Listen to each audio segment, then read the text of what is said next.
मौजूदा विधानसभा का कार्यकाल महज 1.5 साल भी नहीं बचा हुआ है, लेकिन सत्ता पक्ष और विपक्ष किसी हाल में भी इस सीट पर काबिज होना चाहता है। इससे पहले रामगढ़ विधानसभा उपचुनाव में एनडीए ने यूपीए की जीत का सिलसिला तोड़ा था। वजह बीजेपी और आजसू का गठबंधन माना गया।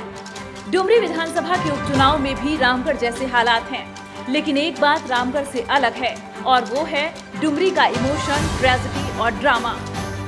चुनाव प्रचार में जिस तरीके से एनडीए और इंडिया डुमरी में आमने सामने है, उससे लगता ही नहीं है कि वहां विकास के नाम पर पब्लिक से वोट मांगा जा रहा है।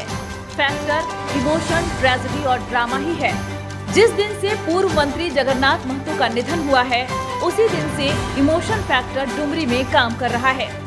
पिछले विधानसभा चुनाव में जब स्वर्गीय जगन्नाथ महतो आजसू की कैंडिडेट यशोदा देवी के सामने थे, उस वक्त इमोशन फैक्टर इस तरीके से काम नहीं कर रहा था। आजसू एंटी इनकम्बेंसी और जातीय समीकरण पर स्वर्गीय जगन्नाथ महतो को घेरने का काम कर रहा था।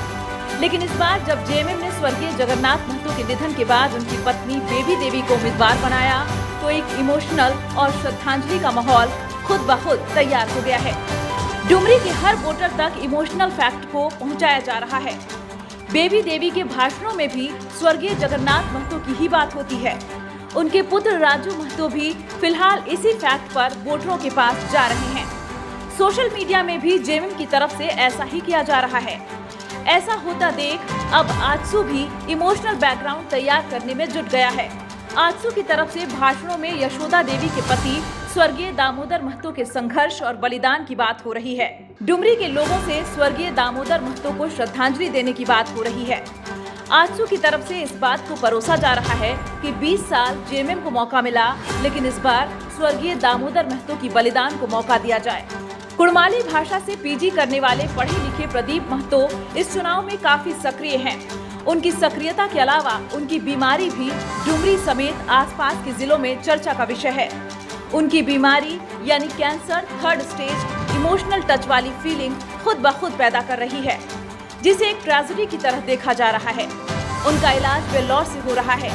आजसू और बीजेपी के दिग्गज नेता प्रदीप महतो को चुनावी स्टेजों पर खूब मौका दे रहे हैं। इसके अलावा प्रदीप वक्ता भी अच्छे हैं, जिसका फायदा आजसू उठा रहा है।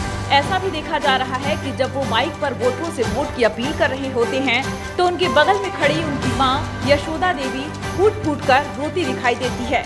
ऐसा होने से वो जनता के साथ सीधा कनेक्ट हो पा रही हैं। ट्रेजेडी की एक पिच बनाई जा रही है, जिस पर एनडीए अच्छी तरह से बल्लेबाजी करने की कोशिश कर रहा है। सत्ता पक्ष हो या विपक्ष, दोनों की तरफ से उपचुनाव में पूरी ताकत झोंक दी जा चुकी है। जिस तरह का प्रयास दोनों गठबंधनों की तरफ से दिख रहा है, उसे देखते हुए जानकार बता रहे हैं कि नतीजा काफी टक्कर का होने जा रहा है। सत्ता पक्ष की तरफ से चुनाव की कमान खुद सूबे के मुखिया हेमंत सोरेन संभाल रहे हैं। वहीं गठबंधन की तरफ से तमाम बड़े से लेकर छोटे चेहरों को क्षेत्र में भ्रमण करते देखा जा रहा है।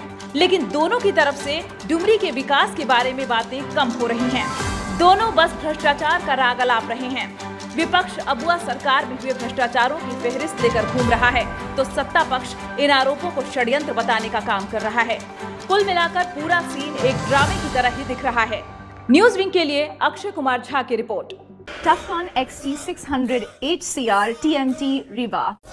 पहले भी बोला था, अगर घर को बनाना है एक्स्ट्रा टफ, तो आप भी दिखा सकते हैं अपनी हीरोपंती टफकॉन XT के साथ।